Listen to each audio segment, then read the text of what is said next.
Boa noite a todos os nossos amigos ouvintes do vlog do Cônjuge Pedro Villanueva. Desde já agradeço as doações que recebo e continue me ajudando nesta empreitada para a gravação dos nossos conteúdos e inscreva-se neste canal. Eu gostaria de tecer alguns comentários a respeito do debate entre o Ariel Lazari e o pastor Eliseu Rodrigues. E eu acho que o Lazari conseguiu comprovar inúmeras questões relacionadas à questão católica e, de certa forma, ele desmistificou o aspecto de que nós somos acusados de idolatria pelo pastor Eliseu Rodrigues. Eu acho até que houve uma parte do debate que teve um certo equilíbrio, pois o Eliseu Rodrigues é um sujeito completamente enrolão, né, completamente embusteiro, e deu trabalho para o Lazari, porque não tanto pela falta de argumentação, pelo contrário, é pela enrolação mesmo, pelos sofismas, né? Então é muito comum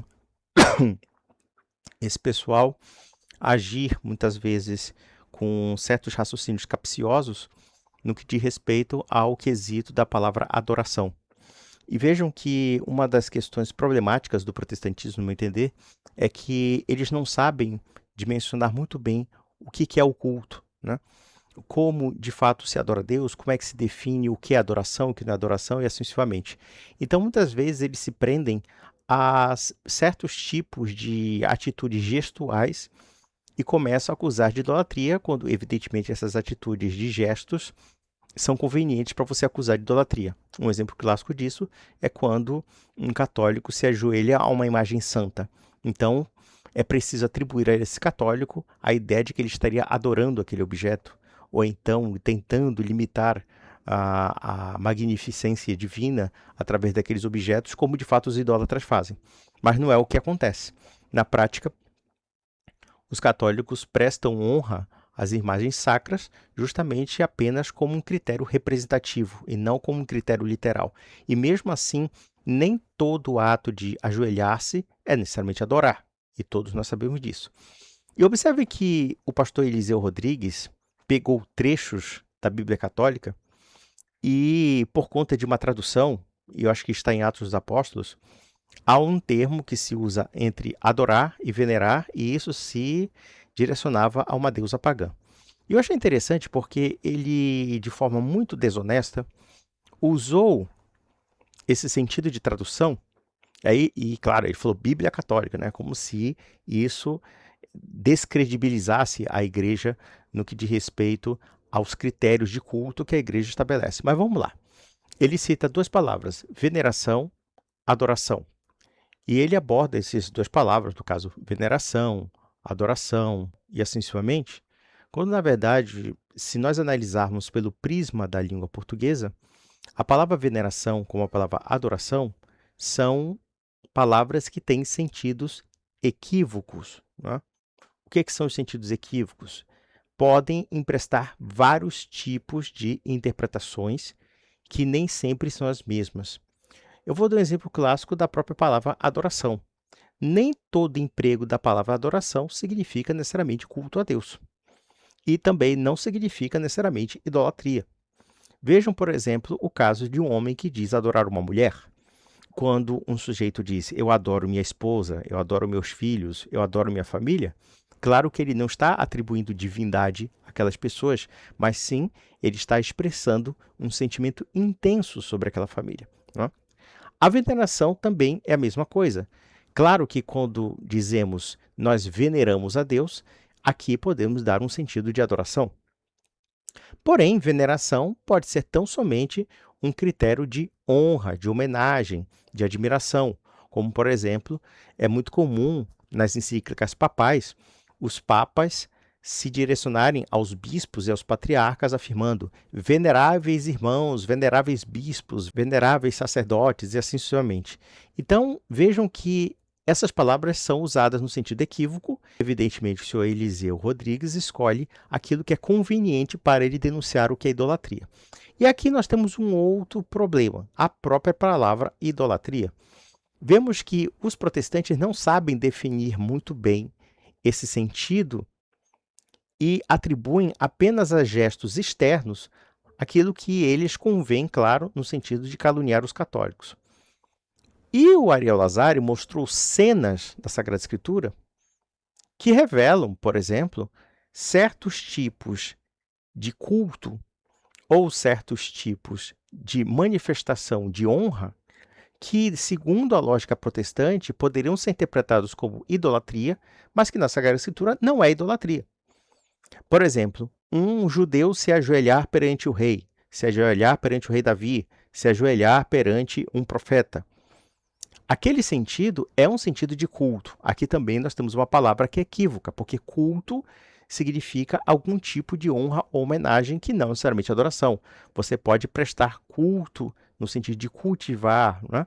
No sentido de venerar, no sentido de homenagear certas pessoas. Então, quando se fala prestar culto, necessariamente não é a mesma coisa que adoração, e isso depende do sentido que você dá à palavra, né?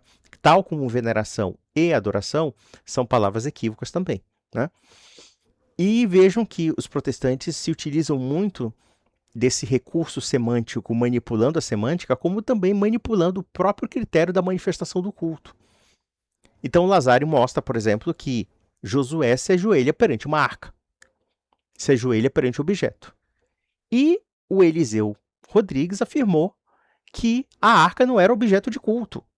Ele dizendo que idolatria era prestar honra a um objeto cultico, ou usar um certo objeto dentro do culto, o que é uma coisa completamente absurda. Ora, Josué estava prestando honra a Deus através de um objeto. Então, quer dizer, nesse interregno, o Eliseu Rodrigues se contradiz completamente. Uma hora ele diz que aquilo ali não seria um elemento de culto, e em outra situação ele afirma justamente o contrário, que aquilo ali foi ordem divina e assim sucessivamente. Quer dizer, os protestantes usam dois argumentos diferentes para negar a obviedade de que Josué prestava honra a um objeto, e esse objeto tinha imagens. Vejam que as imagens dos anjos e querubins não são necessariamente ocasionais na Arca da Aliança. Eles são representativos simbólicos da presença de Deus. Então, vejam que, de fato, aquilo que os protestantes atribuem aos católicos como um elemento de idolatria poderia também ser usado em vários exemplos bíblicos pelas quais a Bíblia não retrata como idolatria. O senhor Eliseu, de uma forma desonesta, chegou a afirmar que o culto de Josué à arca será apenas um critério descritivo, mas não normativo. Não, pera lá.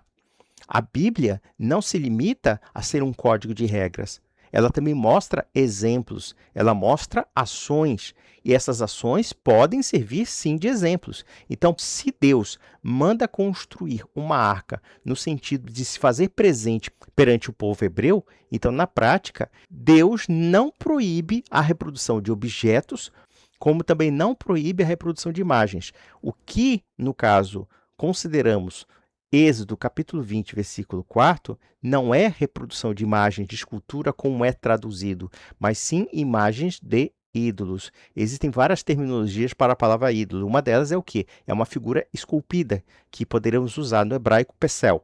Né? Pesel seria uma imagem esculpida, né? Que poderia ser atribuída a uma divindade ou um ídolo. Né?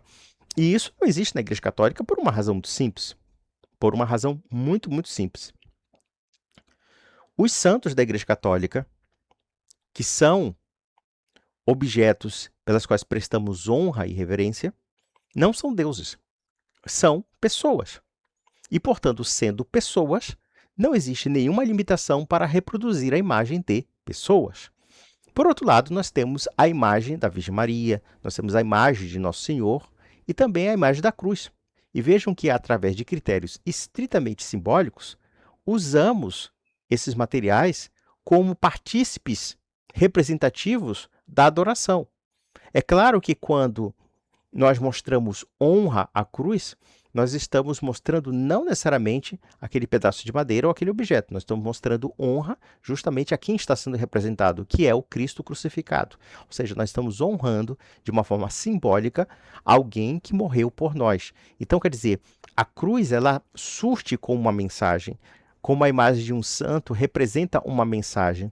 E quando nós honramos a memória dos santos, quando nós até mesmo pedimos a intercessão dos santos, nós, na verdade, estamos honrando o próprio Deus, porque estes santos participam da glória de Deus e participam da graça divina. E estes santos compartilham conosco a graça divina.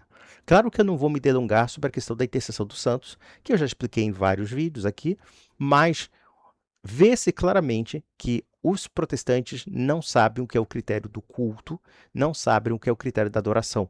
Eles acham que a adoração é apenas uma externalidade emocional, e aqui nós temos uma coisa que é muito importante a se falar do porquê a Igreja Católica separa as formas de culto. Por exemplo, dulia, protodulia, hiperdulia e latria. Por que a Igreja conceitua esses tipos de reverência? É justamente para evitar a confusão que o protestante faz. O protestante tem um problema muito sério de confusão, não somente terminológica, como também de confusão do sentido da palavra adoração. E isso é tão evidente, tão claro, pelo fato de que, quando você vê um pastor protestante dizer que dulia, hiperdulia, protodulia e latria são tudo a mesma coisa, é a mesma coisa que dizer, por exemplo, que quem se ajoelha perante um rei, ou quem se ajoelha perante um profeta, ou perante um santo, é a mesma coisa que adorar a Deus.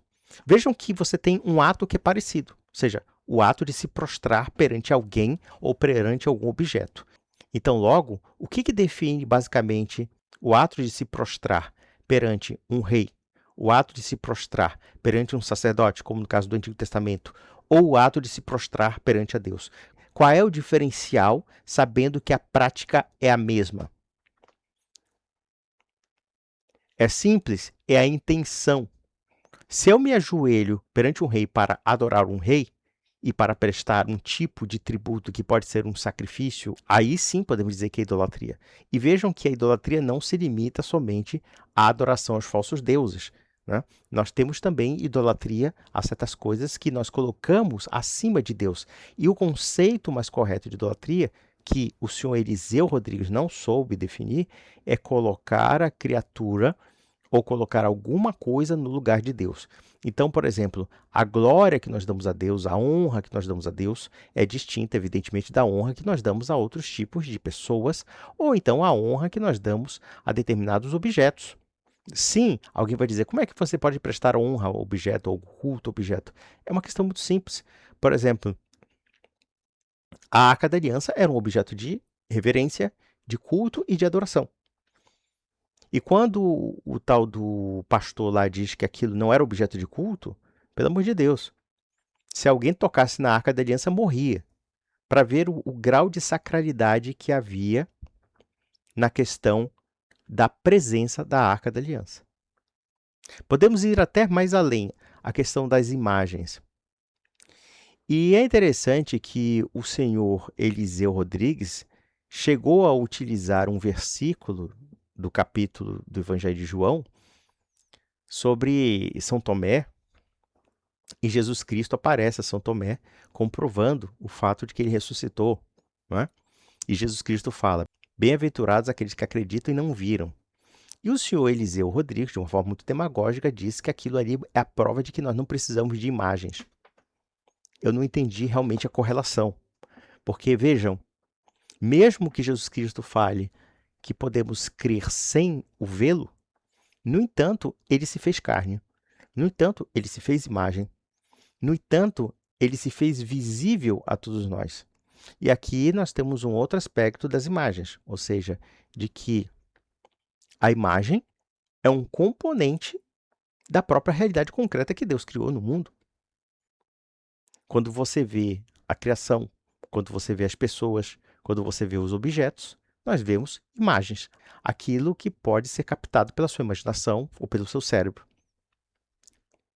E mesmo nas coisas sagradas, como por exemplo o próprio Deus, ainda que nós não possamos reproduzir a figura de Deus Pai, no entanto, mesmo Deus se fez presente através de um objeto, através de uma arca.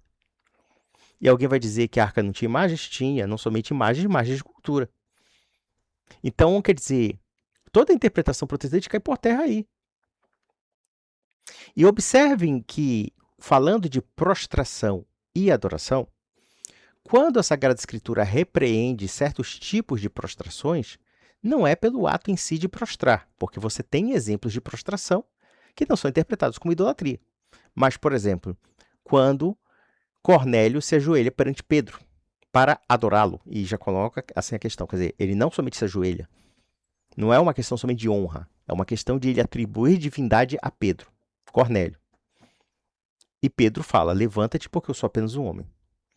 O mesmo se pode falar de João.